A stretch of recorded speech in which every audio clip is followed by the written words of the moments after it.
Indonesia menyapa.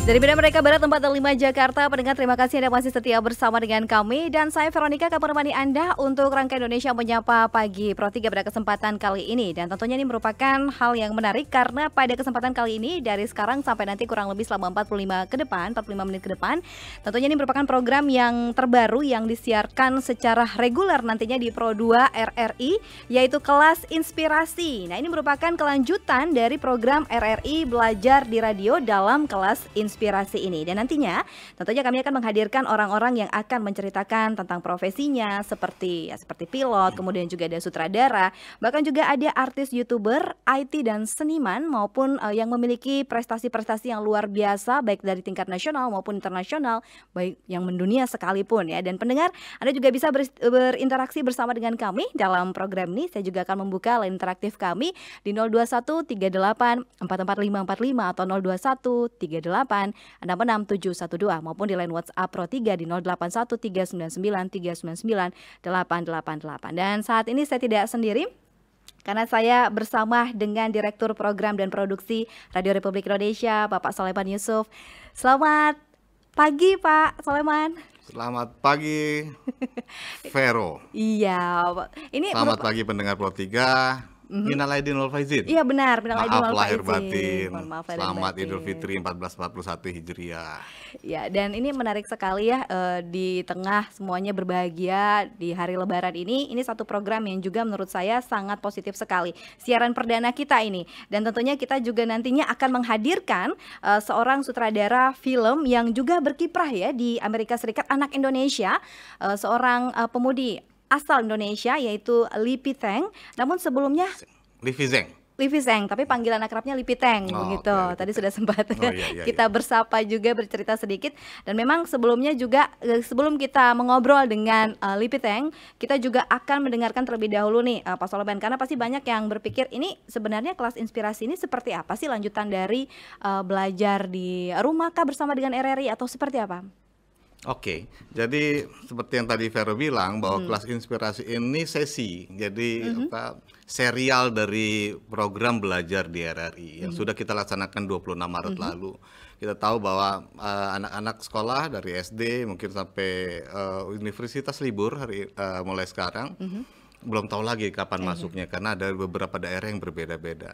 Nah, untuk mengisi waktu kekosongan mereka di rumah itu kita mengisi dengan Kelas Inspirasi. Tentu berbeda dengan program belajar di radio yang materinya itu materi yang pelajaran kelas, matematik, fisika, kimia, biologi dan lain sebagainya. Kelas Inspirasi ini tujuannya sederhana sesuai dengan namanya.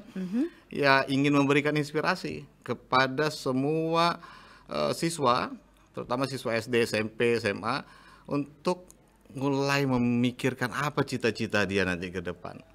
Apa saja profesi-profesi yang ada dan bagaimana cara mencapai profesi tersebut. Tentu banyak cerita yang akan bisa disampaikan oleh para profesional, dari mulai dokter, insinyur, seniman, atlet, tentara dan lain sebagainya. Atau juga profesi-profesi milenial sekarang seperti vlogger, ada sutradara, ada manajemen vlog dan sebagainya, atau barista dan lain sebagainya.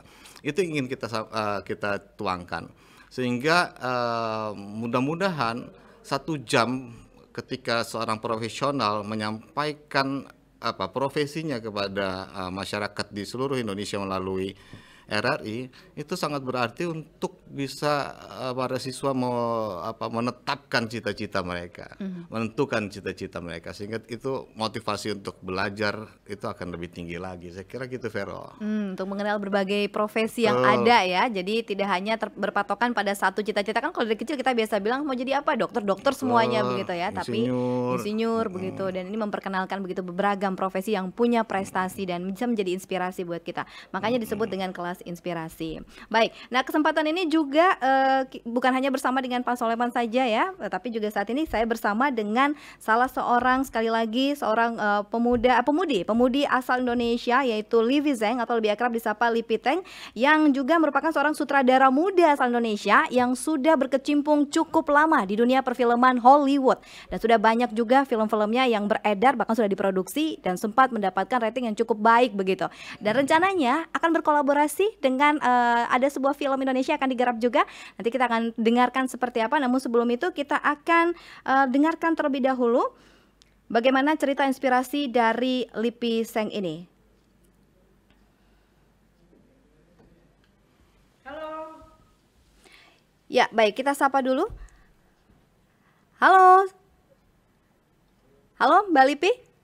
Mbak Livi ini di LA ya? Iya, di LA, ya. Saya lagi di LA sekarang jam 8.20 malam. 8.20 malam berarti hampir setengah 9 malam ya di sana ya. Baik Mbak Lipi, terima kasih sudah bersama dengan Pro3 pada pagi hari ini dan menjadi inspirasi bagi kami semua tentunya orang Indonesia, seorang sutradara muda ya Mbak Lipi, luar biasa. Sudah berkecimpung di dunia perfilman Hollywood bahkan sampai di sana. Mungkin bisa ceritakan kepada kami, memberikan inspirasi terkait dengan perjalanan kesuksesan dari Mbak Lipi sebagai seorang sutradara ini. Oh yeah, so there's no one path to have a career in film. Jadi kalau untuk saya itu awal karir saya dimulai karena hobi bela diri. Saya lahir dan besar di Indonesia, lalu setelah lulus SMP saya pindah ke Beijing. Saya menekuni bela diri dan di situ mulai jatuh cinta dengan bela diri dan dengan film, terutama film action. Jadi waktu itu mulai tertarik untuk pengen bekerja di industri film gitu, kayaknya seru gitu, tapi I didn't really know what to do karena my family is not in film. Most of my family is in academics or business. Jadi waktu itu akhirnya saya kuliah di University of Washington di Seattle di Amerika, jurusan ekonomi. Jadi untuk sampai karir ke film itu muter-muter dulu. Nah, setelah jurusan ekonomi itu, waktu saya kuliah, saya banyak mengambil kursus-kursus film dan saya juga banyak bekerja di set-set film dan ternyata I realized that film is my passion, it is what I want to do. Dan akhirnya waktu saya menyutradarai film pertama saya, Brass to Danger, dan cukup sulit juga gitu, banyak tantangannya lah ya. Sampai akhirnya dari situ saya mulai banyak syuting di Indonesia setelah itu.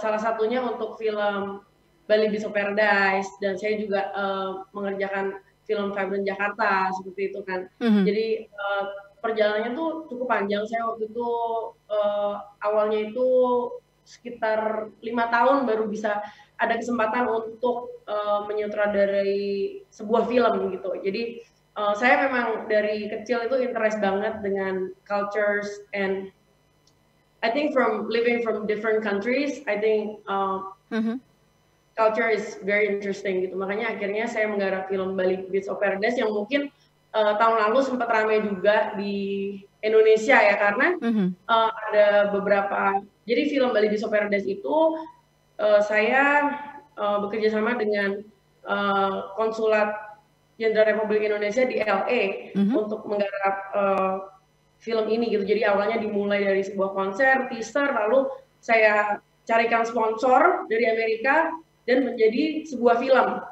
Filmnya tayang di bioskop-bioskop di Amerika, juga tayang di Korea. Kebetulan salah satu eksekutif produsernya adalah Dubes Indonesia di Korea. Nah, tapi ketika film itu mau tayang di Indonesia, ada beberapa orang di Indonesia yang melakukan pembusukan nama baik saya dan memfitnah saya gitu dengan melalui film Bali Beats of Paradise ini gitu. Jadi padahal film ini sudah tayang di Amerika, tayang di Korea, tidak ada masalah, bahkan tayang juga di Singapore Airlines waktu tahun lalu itu gitu. Jadi dari ada media seperti Giro Times dan Tirto ID yang membuat fitnah-fitnah. Contohnya saya dibilang tidak pernah tidak menang bela diri karena saya kan ketika di Amerika itu banyak bertanding dan memenangkan 26 piala kan. Dan ini sebagian dari pialanya. Ini waktu itu US Open dan a lot of piala di situ, banyak sekali, bener. Iya, tapi saya dibilang itu saya bohong. Lah memang saya ke Indonesia nggak bawa piala gitu. Tapi sebetulnya nggak bohong, ada semua gitu. Jadi sebetulnya itu hal yang baru saya rasakan bahwa kok saya bikin film tentang Indonesia di negara saya sendiri malah dijelek-jelekan, nah seperti itu. Tapi begini ya, dari awal karir saya itu memang banyak sekali struggle ya, dan it's just another struggle, you know. But tapi apapun yang kita lakukan itu pasti ada orang yang nggak suka, pasti ada orang yang mencoba memfitnah atau menjelek-jelekan. Jadi intinya bahwa kita tuh apapun yang terjadi, we still have to keep fighting gitu loh. Jadi waktu itu don't give up. Laporkan ke Dewan Pers, dan Dewan Pers juga mengatakan bahwa Geotimes dan Tirto ID itu menyalahi peraturan Dewan Pers juga, dan Tirto ID sudah meminta maaf. Tapi yang saya heran, Geotimes itu melindungi penulisnya seperti itu. Jadi padahal sudah dinyatakan Dewan Pers dia menyalahi kode etik jurnalistik seperti itu. Jadi ya begitulah yang mungkin kemarin sempat rame ya. Jadi saya mau clarify sedikit gitu. Dan yang di Metro TV juga sempat rame, saya difitnah bahwa film saya begini, padahal saya membawa semua bukti gitu, bahwa memang film sini sudah didanai dan didistribusi di Amerika kan, tapi bukti saya diabaikan gitu loh. Jadi lucu aja gitu, malah di negara sendiri malah dijelek-jelekan gitu. Tapi kalau saya sih nggak ada masalah dengan itu karena saya ada buktinya semua gitu loh. Jadi saya I don't mind. It's just like it's just like one thing you have to go through, and in the end the truth will come out. Yes. Dengan sendirinya, jadi kita nggak harus terlalu ini ya, tapi memang harus klarifikasi tentang hal ini, karena ini tentunya juga menjelekan bukan hanya Livi Zhang saja ya, bukannya Livi, tapi juga ini because I watching your movie, it's all about the culture things, maksudnya banyak sekali tentang budaya yang kamu masukkan di dalam, and that is Indonesian culture, and that is really appreciate about it. Saya sangat-sangat senang sekali karena bisa memperkenalkan itu ke masyarakat, ke Indonesia, itu satu hal yang menarik ya, tapi ya sayangnya masyarakat di Indonesia sendiri justru tidak memberikan apresiasi yang lebih ya, Livi ya, dengan apa yang sudah diperjuangkan yang dilakukan. Ini kan film tentang kebudayaan, tentang gamelan. Lo kok malah ngangkat-ngangkat kakek saya yang sudah meninggal? Kan nggak nyambung gitu. Padahal ketika saya bikin film ini, kakek saya pun udah meninggal gitu kan. Jadi there's no relationship, you know what I mean? Dan saya bikin film ini karena saya tuh, jadi gini, karena saya tuh sejak lulus SMP tuh sudah di luar negeri ya. You appreciate these things that Indonesia have.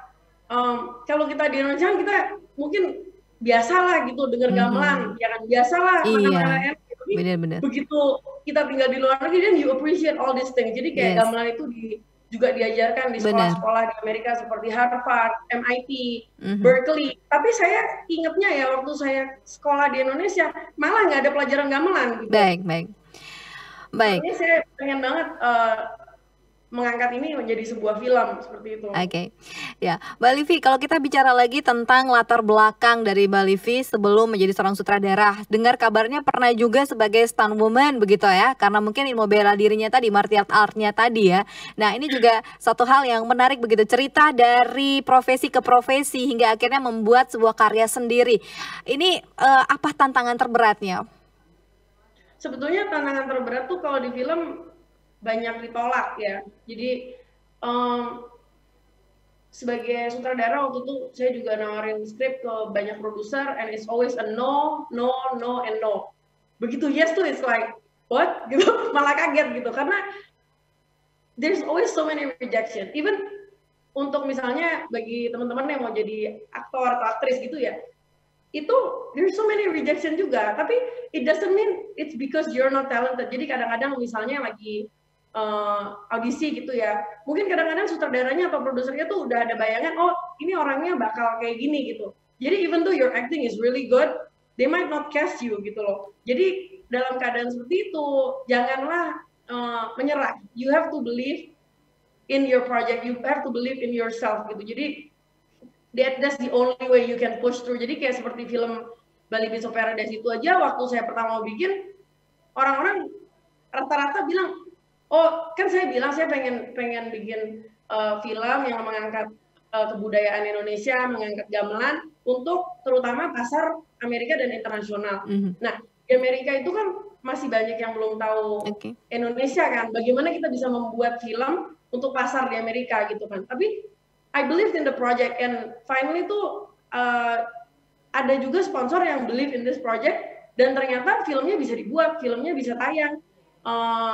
Seperti itu gitu. Jadi you have to believe in yourself and don't ever give up. Dan perjalanannya itu mungkin bertahun-tahun juga gitu. But just believe that along the way whatever you learn it's gonna be useful whether it's for now or in 20 years. Oke, baik. Dan pendengar Anda juga saya berikan kesempatan untuk boleh berinteraktif bersama dengan kami di line telepon. Sudah ada Livi Zeng di sini, seorang sutradara muda yang sudah go Hollywood gitu, go internasional dengan beberapa filmnya yang juga sudah internasional sekali dan bahkan mengangkat culture dan budaya dari Indonesia. Perjalanan sebagai seorang sinias muda memang tidak mudah tadi disampaikan oleh Livi Zeng. Nah, kalau kita bicara lagi kalau terkait dengan seorang sinias ya, seorang artinya yang sudah berperan di dunia film begitu, dengan perjuangan tadi, dengan butuh proses yang lama dan lain sebagainya, Livi Zeng sebenarnya ini ada role modelnya begitu sehingga akhirnya memilih menjadi sutradara dan membuat film yang lebih kepada mengangkat budaya Indonesia ini. Kalau awal saya di film itu karena Bruce Lee. Jadi banyak filmnya Bruce Lee. And then I just like his style. I like that he is in front of the camera and behind the camera. Makanya kenapa film Bruce Lee itu saya juga di depan kamera karena terinspirasi Bruce Lee gitu. Nah, kalau untuk kenapa mengangkat Indonesia itu karena waktu saya pertama pindah ke Amerika, saya kan selalu bilang, oh saya orang Indonesia gitu. Dan saya kaget karena ternyata kok banyak yang masih belum tahu di Amerika, masih belum tahu Indonesia gitu loh. Nah, maka dari itu akhirnya saya banyak memasukkan unsur-unsur Indonesia di film-film saya dan saya juga banyak membantu pemerintah untuk bikin misalnya video pariwisata, seperti itu kayak kemarin Vibrant Jakarta. Waktu itu saya juga dengan Pemkab Blitar membuat Amazing Blitar, itu video pariwisata mengenai Kabupaten Blitar, yang itu juga ada aja yang bilang saya menerima uang sebanyak 700 juta memakai APBD, padahal saya bekerja dengan sukarela, tim saya juga itu kita tidak ngecas apapun untuk alat atau apapun gitu, tapi sempat masuk berita nasional bahwa saya menerima 700 juta, itu juga fitnah juga gitu. Oke. Alright. Well, ini ada penelpon yang bergabung ya Mbak Livi, boleh kita terima dulu ya. Ada Mas Alif dari Jakarta. Mas Alif, selamat pagi. Ya, Mas Alif ini bersama dengan sutradara muda Indonesia, Livi Zeng, silakan. Good morning, Indonesia. Mbak Livi Zeng. Mbak, aku mau berbagi sedikit tentang Mbak Livi Zeng. Mbak Livi Zeng adalah salah satu director yang sangat kami kagumi dari Tara Arts, content creator pertama YouTube di Indonesia. Wow. This is appreciate. Livi Zeng adalah seorang director yang cukup sangat amat terkenal di Amerika sampai memenangkan Bali Beats of Paradise, mendapatkan penghargaan Grammy Awards. I'm appreciate for it. Gitu. Jadi ceritanya Bali Beats of Paradise ini pertama kali kan itu kalau nggak salah aku ingat tanggal 20 sekian gitu ya, Mbak Livi Zeng. Waktu itu aku dapat undangan dari YouTube Los Angeles ke Amerika gitu ya. Dan teman waktu itu bilang, Bung kita mau nonton apa? Bali Beats of Paradise gitu ya. Akhirnya aku nonton gitu ya. Aku cuma dari segi filmnya, sinematik dan bla bla blanya, wow, nggak salah memang gitu mengidolakan seorang Livi Zeng gitu ya. Tapi balik lagi, aku sangat sedih bahwa di Indonesia seorang Livi Zeng artinya dibuat seperti ini adalah Indonesia please. Indonesia ini punya anak-anak yang anak-anak bangsa yang berbakat gitu ya. Yang tidak open minded gitu. Oke. Tapi tetap aja namanya seorang Livi Zeng harum, dan aku salah satu dari sekian banyak content creator seperti Chandra Liao, seperti Cameo Project, direktur sutradara yang benar-benar kami impikan. Oke. Menjadi seorang Livi Zeng. Thank you Mas Alif. Terima kasih Mbak. Iya, thank you Mas Alif yang ada di Jakarta. Jadi appreciate sekali ya dengan hasil karya dari Mbak Livi begitu ya. Ya, Mbak Livi. Ya. Iya, baik.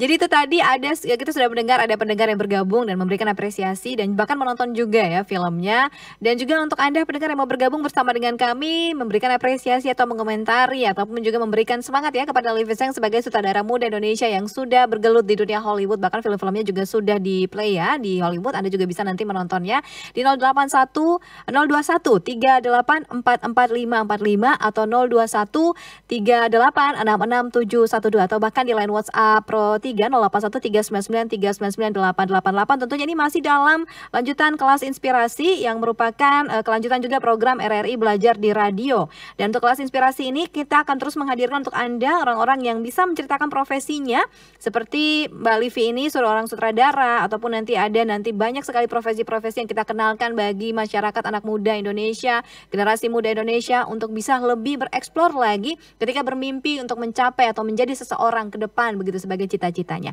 Ya, berikut ada Ibu Maria Tanjung Priok, kita sapa lagi ya Mbak Livi. Ibu Maria. Selamat pagi nih. Ya, Ibu Maria, halo, selamat selamat pagi Ibu Maria. Selamat pagi Mbak Livi.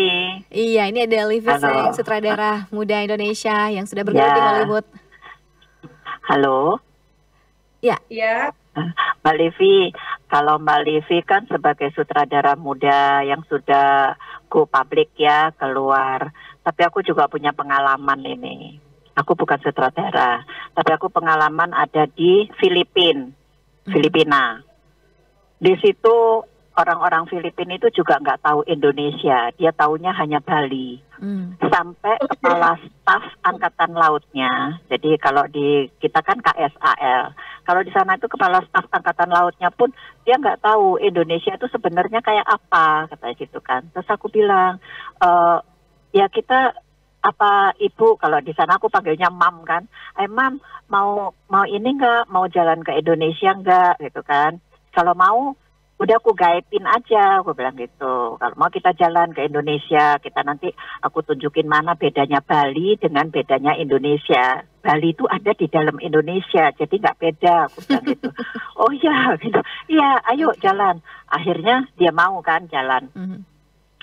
Dia bawa anak perempuannya satu, terus ibunya sama bapaknya. Ibu Maria jalan. bisa dipersingkat ya Bu ya?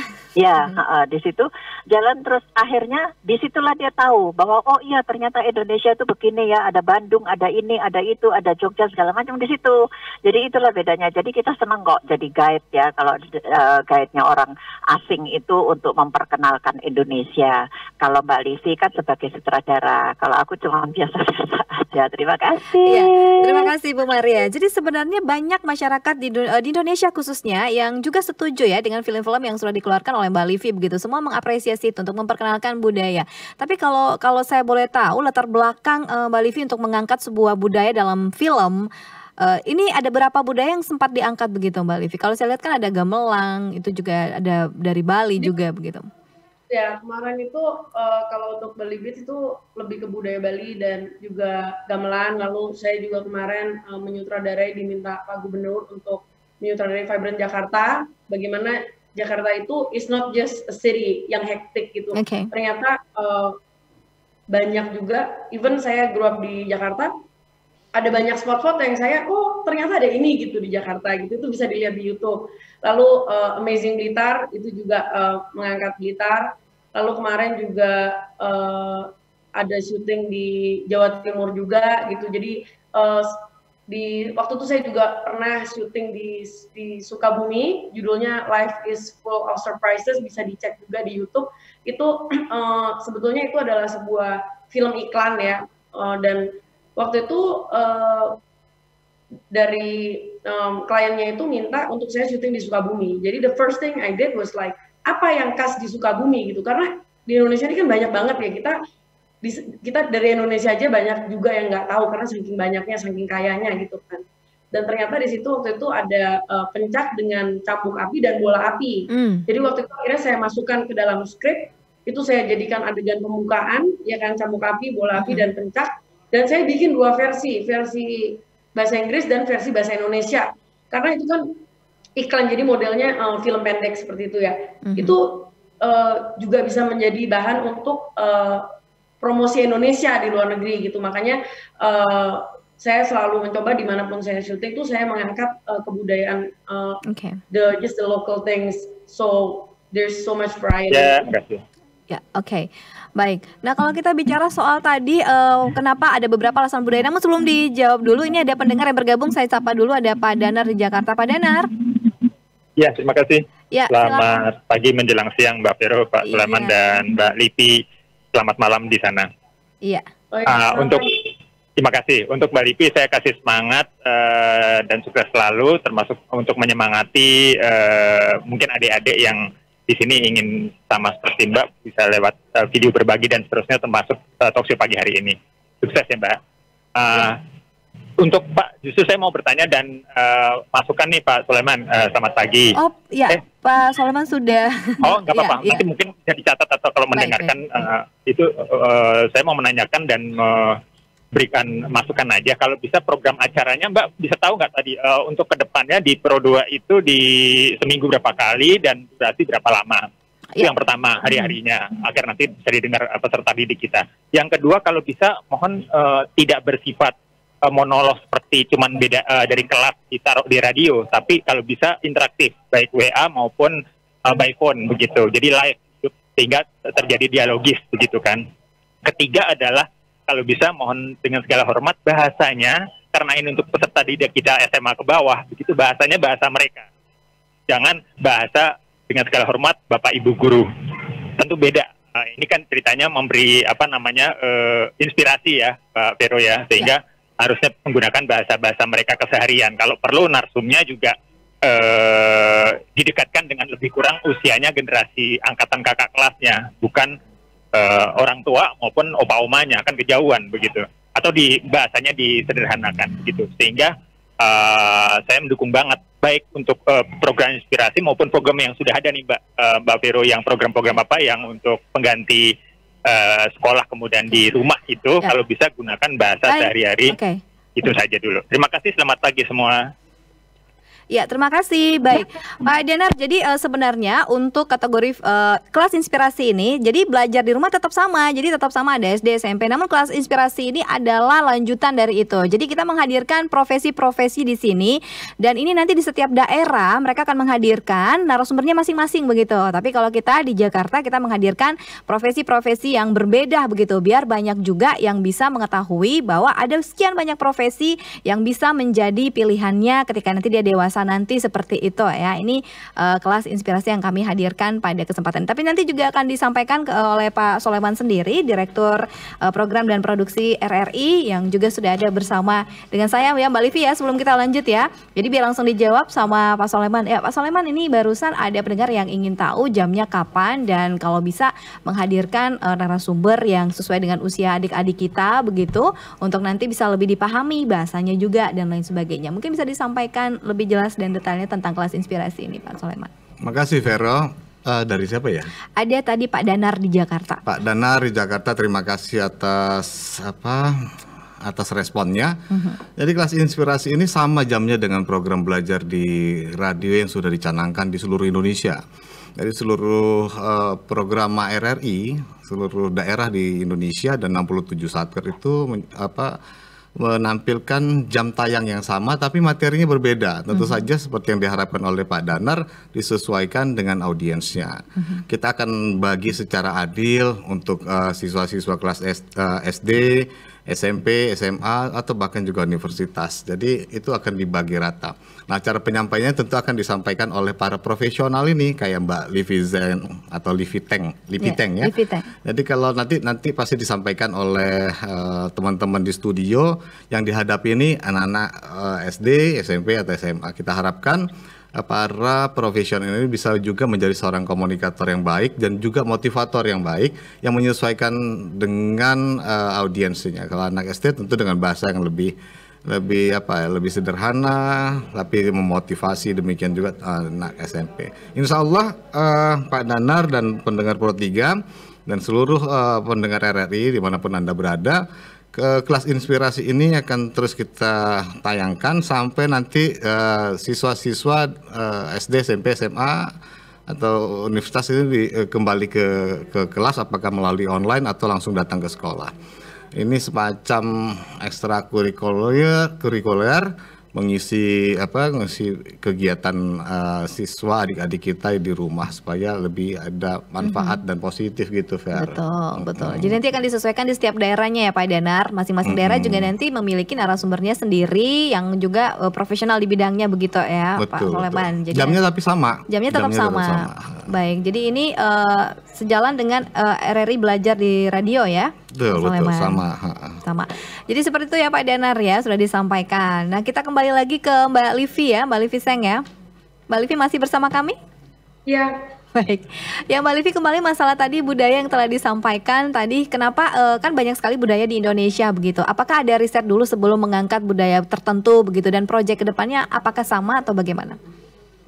Ya, jadi kalau untuk kita biasanya pasti selalu riset. Jadi kadang-kadang kalau yang Bali Bisa Paradise itu kebetulan ada dosen di UCLA dan CalArts di sini, namanya Pak Wenten. Pak Wenten itu adalah seorang dosen gamelan, jadi gamelan Bali gitu, terutama. Jadi makanya film itu mengangkat kisah hidupnya beliau dan istrinya. Nah kalau Blitar itu kebetulan karena kampung halaman juga gitu, jadi makanya saya menggarap itu ya kan.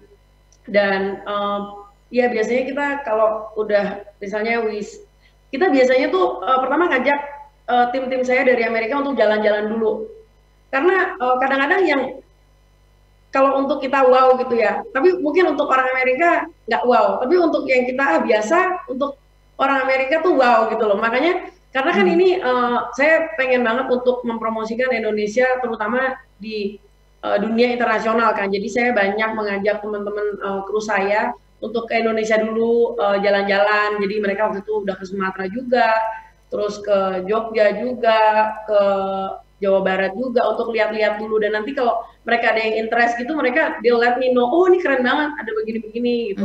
Dan dari situ kita mulai develop cerita seperti itu. Dan we do a lot of research behind it as well. Ya. Biasanya kalau riset itu butuh berapa lama kemudian baru digarap begitu menjadi sebuah film? Biasanya kalau dalam tahap riset itu mungkin antara 1 sampai 3 bulan ya. Kalau untuk layar lebar ya kan dan itu kita biasa ngobrol-ngobrol dengan mungkin the local people, and then kita juga ngobrol-ngobrol dengan mungkin dosen-dosen yang di bidang itu, lalu kita juga searching di internet gitu kan. Seperti itu. Dan mungkin I'll talk a little bit about like filmmaking in general. Jadi biasanya tuh kalau di film ada beberapa stage ya. The first one is development.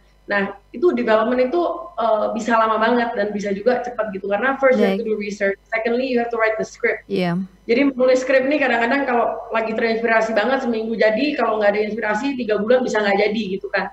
Jadi itu tergantung lah. Jadi kalau udah selesai punya script itu biasanya persiapan sebelum syuting itu sekitar 3 bulan, kadang-kadang bisa sampai 6 bulan. Tapi antara 3 bulan lah kira-kira. Setelah itu kita syuting. Syuting itu sebetulnya bisa dibilang proses yang paling cepat. Karena syuting paling 1-2 bulan, 3 bulan. Generally, right?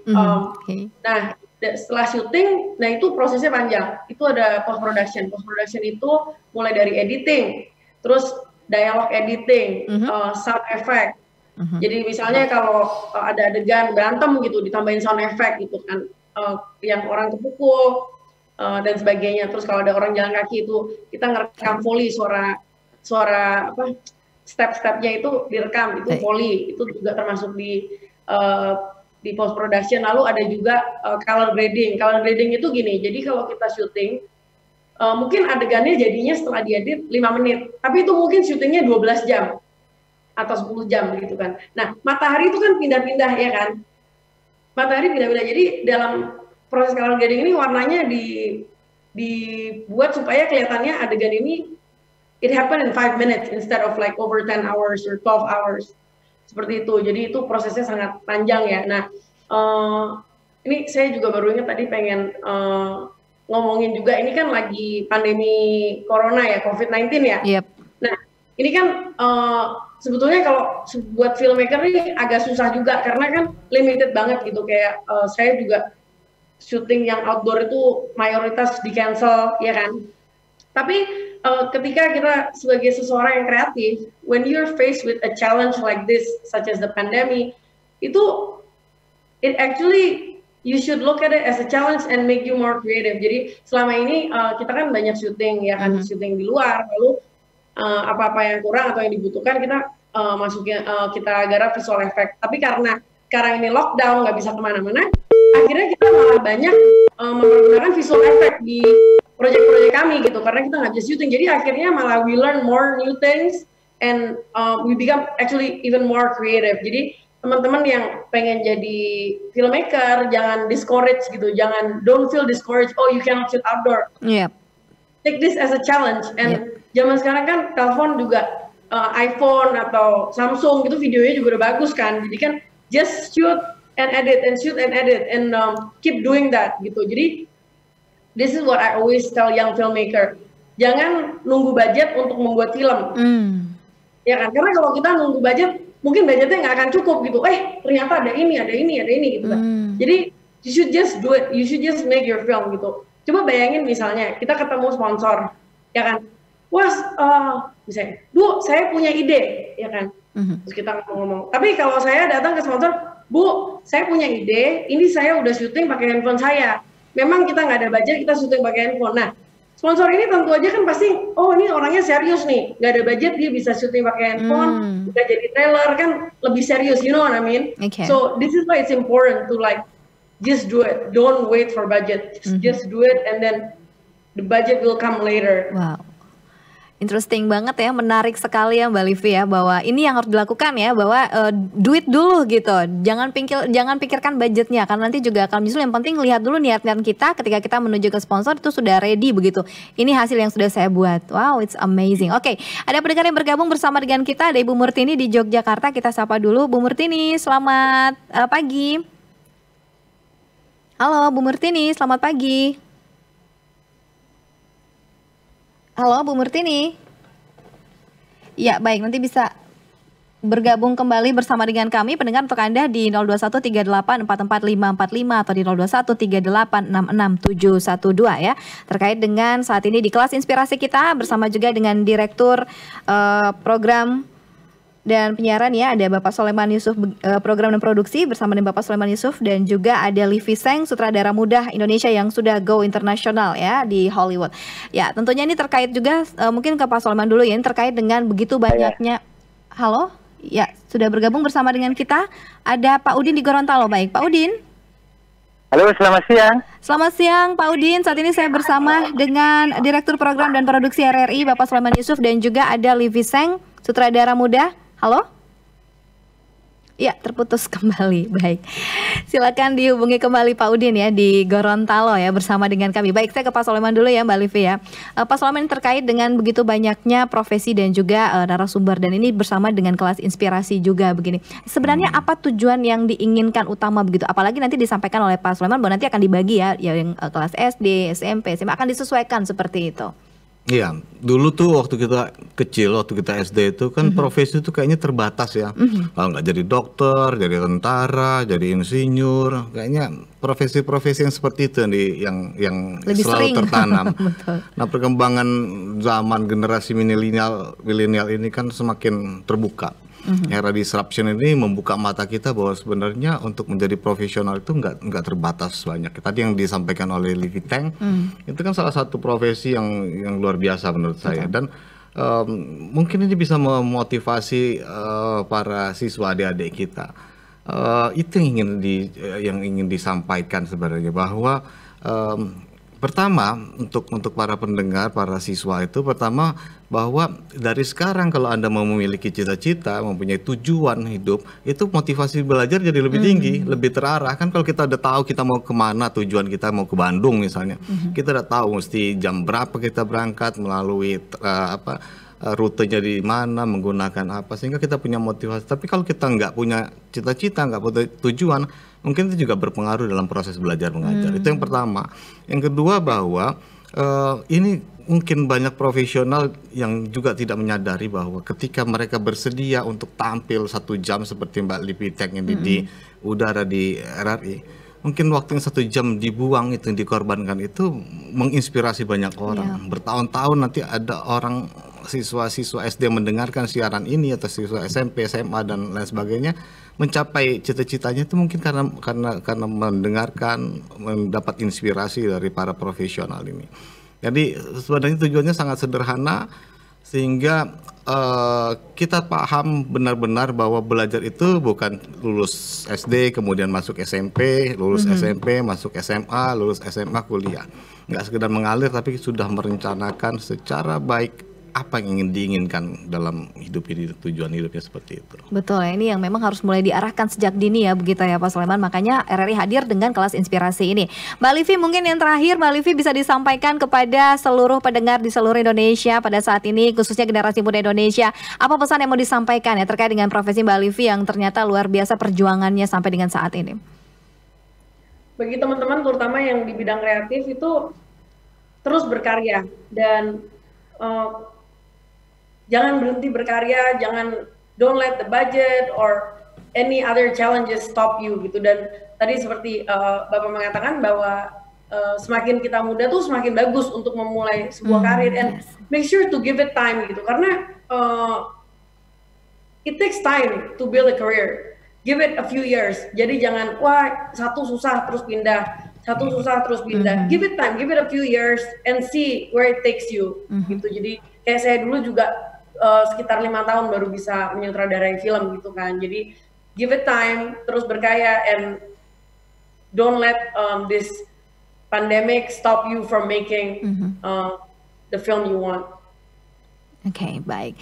Thank you ya Mbak Livi. Yang berikutnya Pak Sulaiman, apa yang mau disampaikan juga kepada generasi muda Indonesia terkait dengan program kita ini? Ya, dalam kelas inspirasi ini sekali lagi kita diajak untuk membuka mata mau jadi apa nanti adik-adik kita.